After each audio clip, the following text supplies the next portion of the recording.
आज की हमारी जो स्टोरी है वो आपकी भी और मेरी भी सबकी फेवरेट सिंड्रेला की कहानी। बहुत पुरानी बात है, कहीं दूर देश में सिंड्रेला नाम की सुंदर लड़की रहती थी।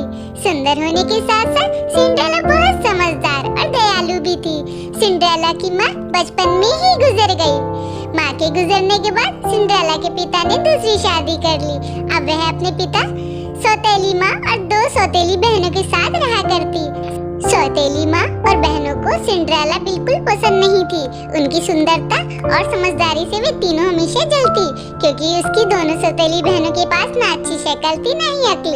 एक दिन की बात है, सिंड्रेला के पिता को किसी काम के लिए बाहर जाना पड़ा। पीछे से सौतेली माँ ने सिंड्रेला के साथ बुरा बर्ताव करना शुरू कर दिया। सबसे पहले तो उसने सिंड्रेला की खूबसूरत पोशाक उतरवा ली और उसे नौकरानियों वाले कपड़े पहना दिए। इसके बाद उन तीनों ने सिंड्रेला के साथ नौकरानी जैसा बर्ताव किया। वो उसे खाने बनवाते, घर की सफाई करवाते, बर्तन धुलवाते और घर के बाकी सारे काम करवाते। यहाँ तक कि उन तीनों ने सिंड्रेला का कमरा भी ले लिया और उसे स्टोर रूम में रहने के लिए कह दिया। बेचारी सिंड्रेला के पास उसकी बात मानने के अलावा कोई चारा नहीं था।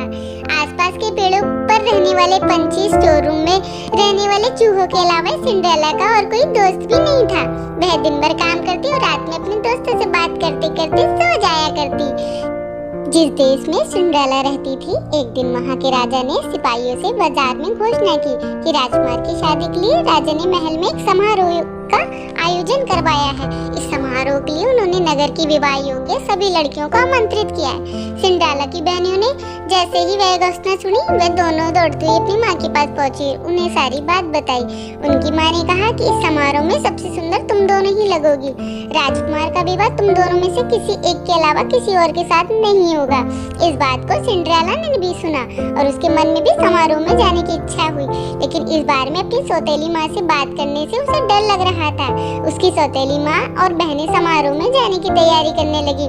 उन्हें नए कपड़े सिलवा दिए और नए जूते भी दिलवा दिए।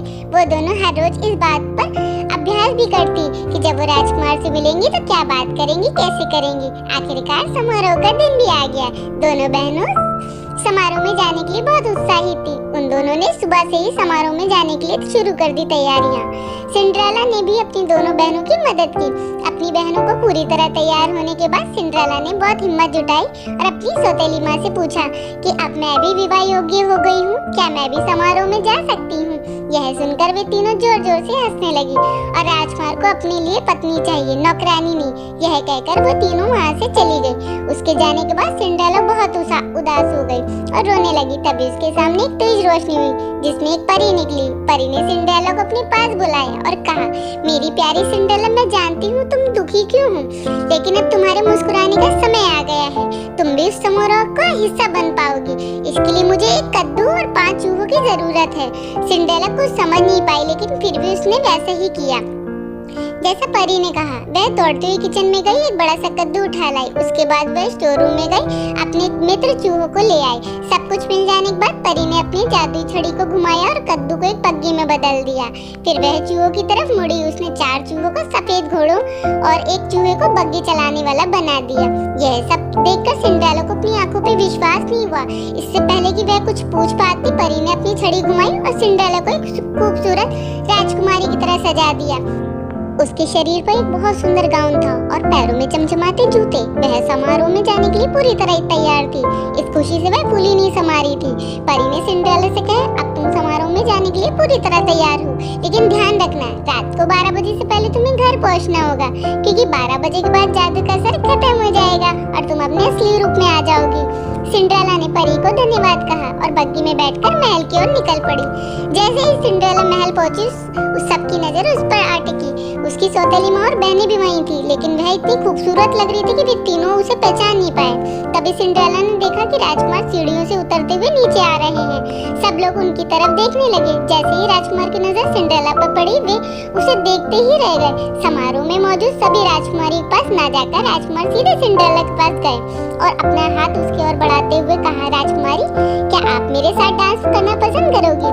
सिंड्रेला ने शर्माते हुए अपना हाथ राजकुमार के हाथ में दे दिया और दोनों डांस करने लगे।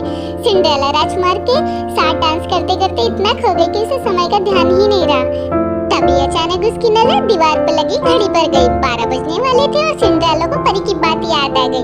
परी की चेतावनी याद आते ही वह घबरा गई और राजकुमार को वहीं छोड़ भाग गई। सिंड्रेला को इस तरह अचानक भागता देख राजकुमार उसके पीछे पीछे दौड़े। हड़बड़ी में दौड़ने की वजह से सिंड्रेला का एक जूता निकल गया और महल के बाग में ही छूट गया। वह फटाफट अपनी बग्गी में बैठी और घर को लौट गई। जब उसे ढूंढते हुए राजकुमार बाहर आए तो उन्हें बाग में सिंड्रेला का जूता मिला। यह देखकर राजकुमार दुखी हो गए और सोचा यह सिंड्रेला को ढूंढ के ही रहेंगे। अगले दिन राजकुमार ने अपने सिपाहियों को बुलाया, उन्हें जूता थमाते हुए कहा, शहर के हर घर में जाओ और समारोह में आई हर लड़की को यह जूता पहनाकर देखो। जिसके भी पैर में जूता आ जाए उसे यहाँ ले आओ। सिपाहियों ने बिल्कुल वैसे ही किया। वे शहर के हर घर में गए और समारोह में हर लड़की को जूता पहनाकर देखा। किसी को जूता छोटा पड़ रहा था, किसी को बड़ा। सारा शहर घूमने के बाद आखिर में सिपाही सिंड्रेला के घर पहुंचे। जैसे ही सिंड्रेला ने सिपाहियों को देखा तो वह समझ गई कि ये राजकुमार के कहने पे आए हैं और वह खुशी से दरवाजे की तरफ दौड़ी। उसी समय उसकी सौतेली माँ ने उसका रास्ता रोक लिया। सौतेली माँ ने सिंड्रेला से पूछा, तुम कहाँ चली? सिपाही, उस लड़की के लिए आए हैं तो कल रात समारोह में थी। तुम तो कल आई ही नहीं थी, तो तुम नीचे जाकर क्या करोगी? ऐसा कहकर उन्होंने सिंड्रेला को स्टोर रूम में बंद कर दिया और चाबी अपनी जेब में रख ली। जब सिपाही जूता लेकर घर में आए तो उसकी दोनों बहनों ने उस जूते को पहनने की कोशिश की, लेकिन वो दोनों नाकाम रही। वही निराश होकर सिंड्रेला रोने लगी। उसे रोता देख उसके चूहे मित्र को एक उपाय सूझा। दरवाजे के नीचे से निकलकर वह दौड़ते हुए नीचे गया और चुपके से सौतेली माँ की जेब से चाबी निकाल लाया और सिंड्रेला को दे दी। चाबी मिलते ही सिंड्रेला ने दरवाजा खोला और दौड़ती हुई नीचे गई। सिपाही महल की ओर लौट ही रहे थे कि तभी उन्हें सिंड्रेला की आवाज आई, मुझे भी जूता पहनकर देखना है। यह सुनकर सौतेली माँ और बहनें हंसने लगी, लेकिन सिपाही ने सिंड्रेला को भी जूता पहनने का मौका दिया। जैसे ही उसने पैर में जूते डाला वह आसानी से उसके पैर में आ गया। यह देखकर सभी चौंक गए और सिपाही ने सिंड्रेला से पूछा, क्या यह जूता आपका है? इस पर सिंड्रेला ने हाँ में अपना सिर हिलाया। सिपाही सिंड्रेला को बग्गी में बिठाकर महल ले गए, जहां उसे देखकर राजकुमार बहुत खुश हुए। उन्होंने सिंड्रेला के सामने शादी का प्रस्ताव रखा, जिसे उसने प्रसन्नता से स्वीकार कर लिया। राजकुमार और सिंड्रेला की शादी हो गई और वो हमेशा खुशी खुशी महल में रहने लगे। कहानी से सीख, हमें बुरे वक्त में भी उम्मीद नहीं छोड़नी चाहिए। अच्छी सोच रखने वाले के लिए कोई ना कोई रास्ता निकल ही आता है। तो दोस्तों, आज की हमारी ये कहानी आपको कैसी लगी प्लीज हमें जरूर बताएं, या और हमारे चैनल को सब्सक्राइब करना ना भूलें। हम ऐसी ही अच्छी स्टोरी आपके लिए लेकर आते रहेंगे। वीडियो को पूरा देखने के लिए धन्यवाद।